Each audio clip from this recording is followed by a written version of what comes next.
Hey everyone, how's it going? Jenazad here. So, I wanted to do this review for NTE Day 1. And so keep in mind, this is an unsponsored video. However, I have been doing some sponsored streams for the game. So if that at all makes you feel like this review is unfair or something, then fine, whatever.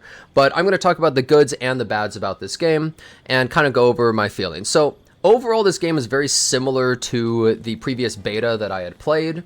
And I had some complaints, mainly I would say performance is one of the biggest ones, but there were some other little things that they definitely could have touched up. But how is the game overall? So let's first start with the story. The game has the classic main character has amnesia trope. We've seen it 100 times in all manner of games. It gets a little bit tiring and not interesting. The main character does seem to actually talk, and you're not worshipped by everyone, at least not yet, so that's kind of nice. They overall have really good cutscenes, I would say. In fact, some of the best little cinematic cutscenes I've seen in a gacha, especially a 3D gacha. However, they are very goofy and silly, so if you're looking for a very serious tone in this game, I don't really think you're going to get that here. So for some people, that might be a big problem, right? Especially this character over here, Mint, is incredibly goofy, and she's sort of like a mascot character.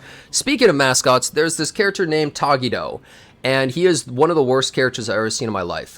He's basically this 1 foot tall midget with a TV as a head. And he can't say any words other than Tagido. He's like a Pokemon. And he is infuriating every time he's on screen. And so even though I think the story overall is fine, the second chapter of the story follows Tagido. And it is so rage-inducing, honestly, that I think a lot of people are going to be mad about it. In fact, even the developers acknowledged it on the pre-release live stream. We are sorry about that. We're not going to have that in the future. So even they acknowledge that the Tagido arc of the main story was not so good. However, after that, it starts getting a lot more interesting because I've played in the beta, so I know what it's like already.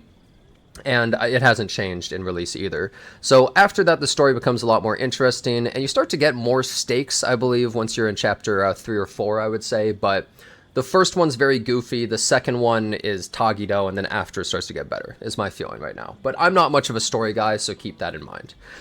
Now, how is the game's combat? Overall, I would say the combat feels pretty good. It's relatively responsive. Maybe that's just because I have low ping, but I've heard people say they have 100 ping and the game still feels fine. The swapping between characters mid-combat feels nice. Everyone has little specialty things, which I think is good. They even added a couple of new characters, which I think is nice, like this jellyfish girl is a new 4-star, for instance. I will say the combat is not as good, in my opinion, as a game like maybe Wuthering Waves, but I also don't really think the combat is the focus of this game. So you might ask, what is the focus of this game? Well, I would say it's mainly the anomalies, because this game has an SCP-style world, where anomalies get created based on people's fears or beliefs or things like that. And so you have all these different anomaly commissions. And to be honest, I think these are by far the best parts of the entire game. And once you experience some of them, you might be like, wow, this is actually really interesting. Because I think the biggest issue with open world games is often it's fun to explore, but there's not really much out there. That's not to say NTE's open world has stuff on every corner and there's things happening all the time, but it's more like there's no real sense of discovery, I think, in most open world games, and I think this is a bit of a remedy to that, where some of these encounters are actually really special and unique. I don't want to spoil all of them, but I'll just be a little bit vague, but there's an encounter where you get sucked into a movie and you fight a special boss battle. There's an encounter where you do this whole drive along with this whole boss and you go into a separate world and you're going on all these paths until you get to a giant arena and you fight them, which is pretty cool. There's this whole set of puzzles, like 20 different puzzles in a row in a school at nighttime. And they're really difficult puzzles, genuinely. I think most players are going to actually need guides to them because they're actually really complex and a little bit hard to understand exactly what you're supposed to do. There's ones where you get sucked into alternate worlds and you like need to solve perspective puzzles, so like looking at things at certain angles. Basically, you get interesting encounters in this world, which I think makes the game a lot more unique in that aspect, and I think the anomalies are pretty much the best part of the entire game.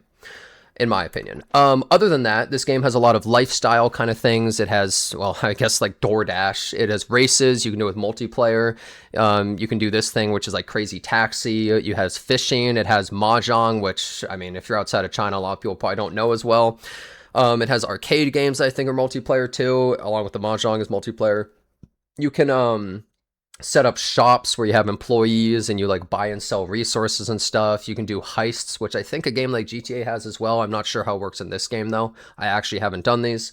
And it has like rhythm game stuff too.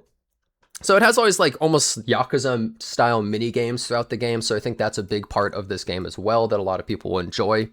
But overall, going around the world and discovering all the stuff and going to different locations is a good time. There's lots of little things you'll find, you know, sort of like treasure chests you'll see in most gachas. Instead, you'll find like little birds and other collection things randomly around the world. And every once in a while, you might just randomly encounter special anomalies and stuff that separate you from the normal world where you go into battles.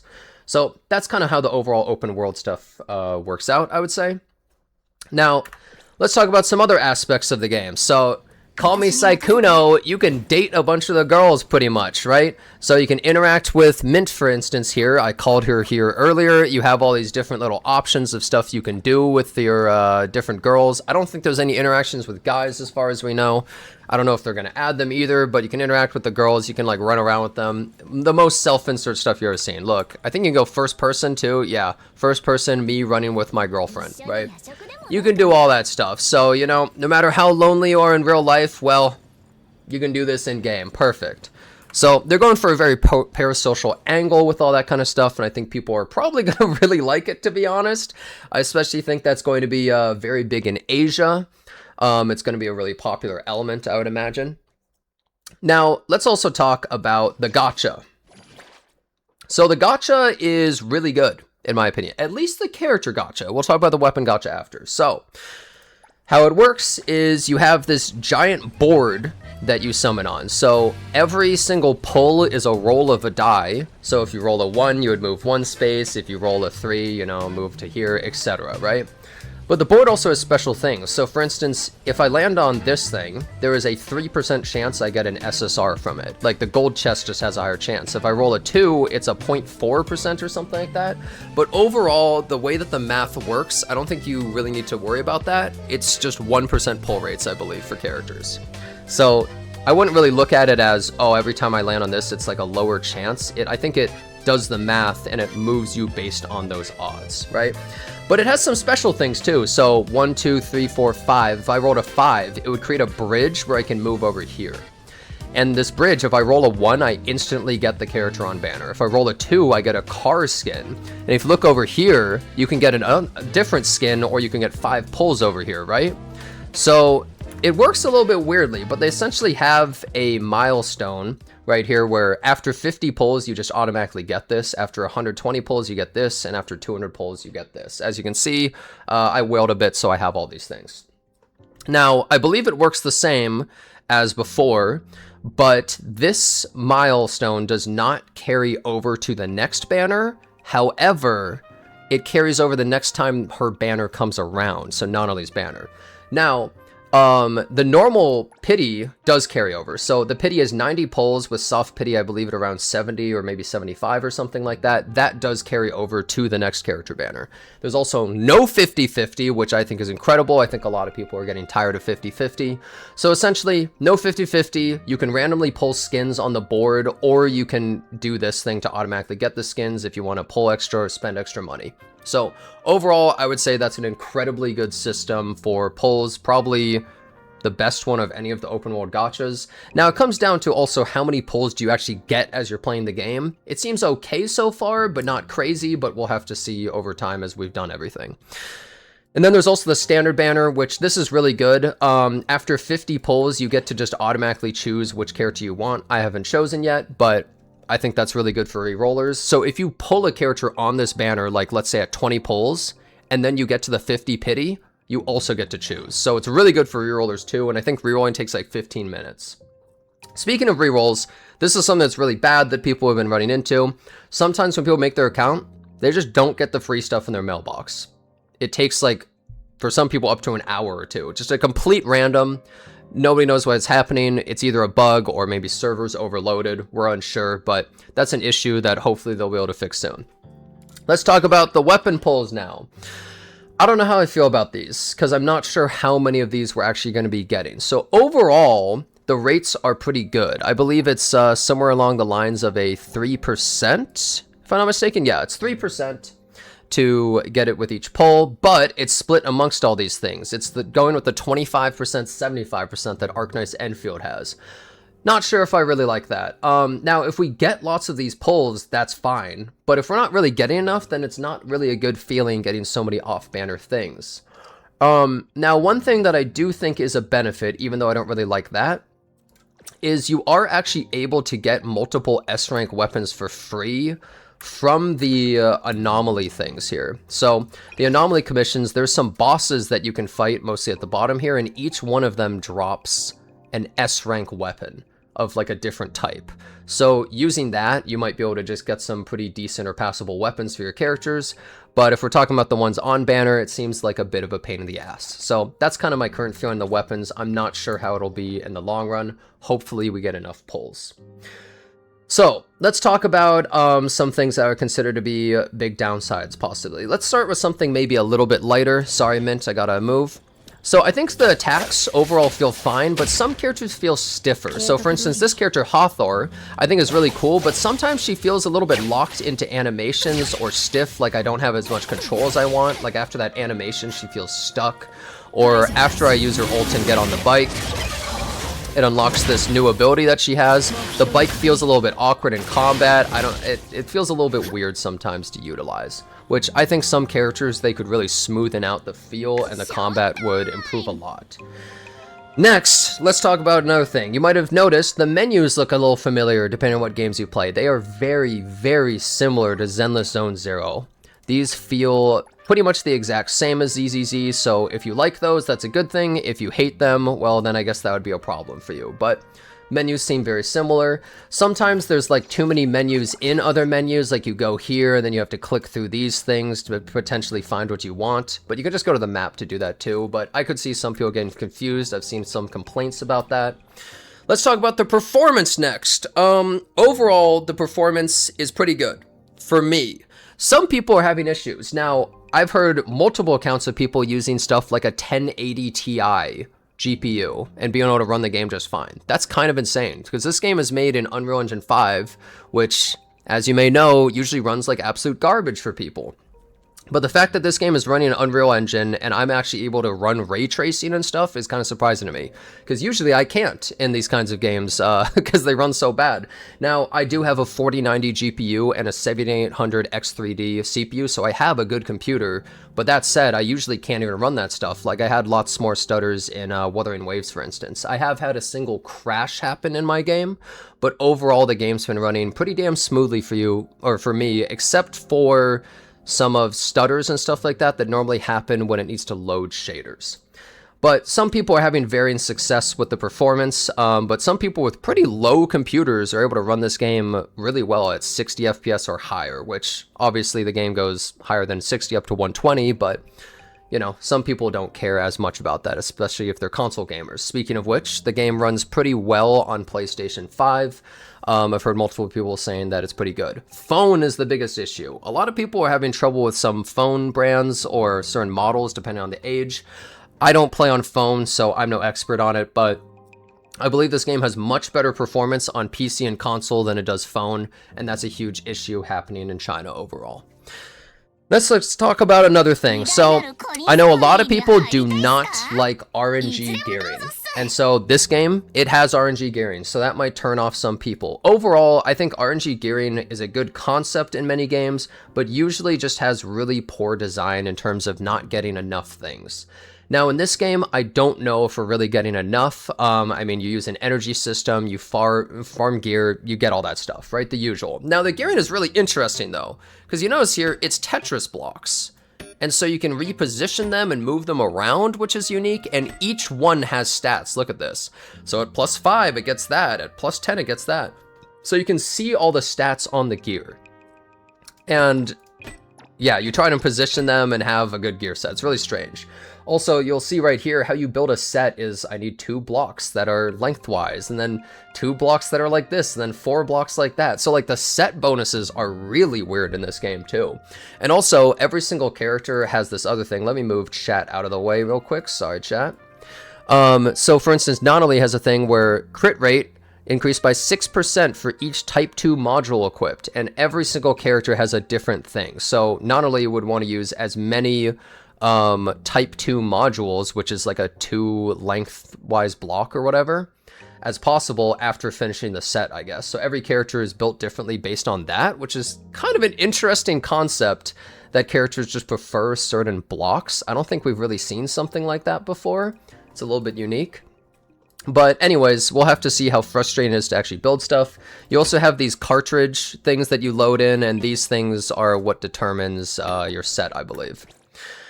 Anyways, that's pretty much how that stuff works. Let's also talk about dupes in this game. As you can see, I pulled a lot. I have 5 dupes. Well, here's how it works.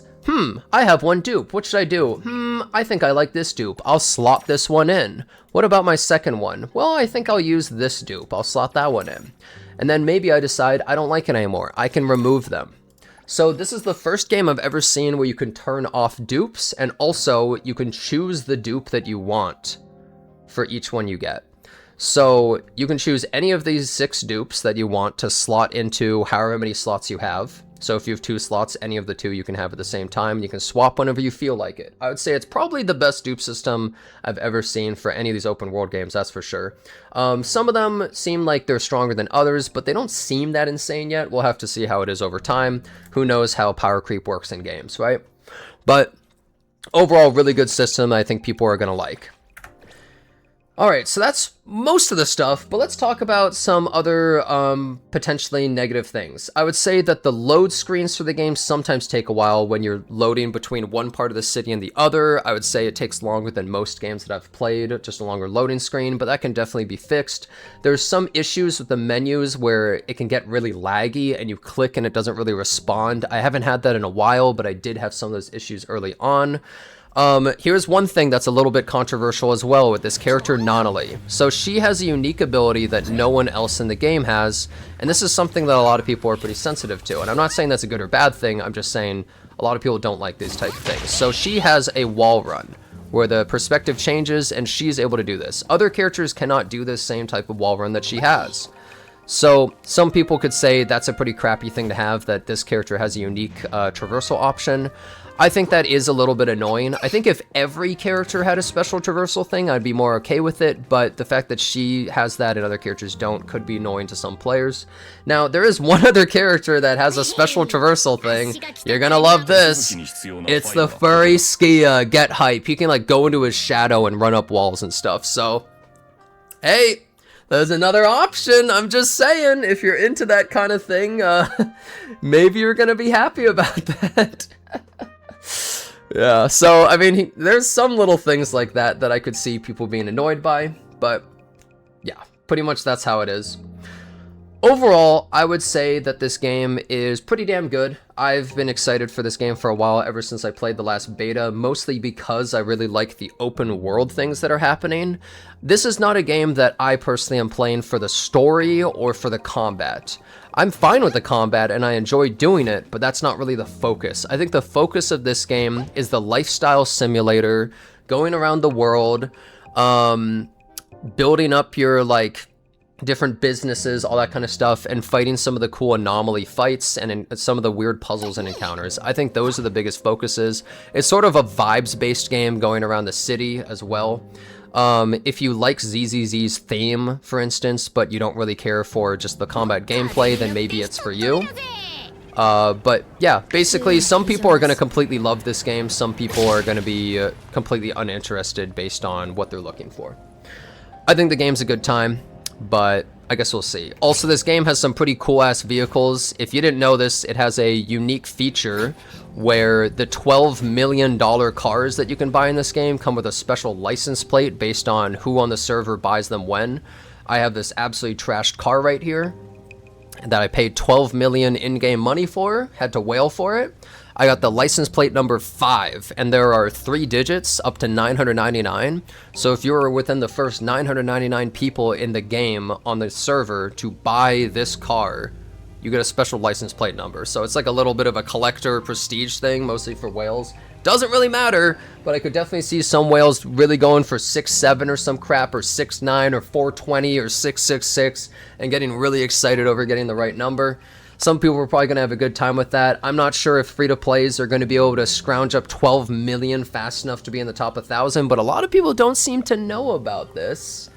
So I guess we'll see if there's still some available. One last thing I would like to talk about as well. This game has insanely good music. The music soundtrack is honestly super banging. I'm not going to play it right here because it might just DMCA the video. I don't really know if those songs are licensed or something like that, but actually really good soundtrack in the game, which I like. And you can play it in the car or out of the car, which I think is good as well. So all in all, I think the game is pretty damn fun. I'm enjoying it a lot. If you're interested in the game, play it. If you're not, you don't need to. There's so many games out there too. But I think the game definitely has some strong potential for the future as well, and I guess we'll see where it goes. So thanks so much for watching this video, and I hope to see you next time.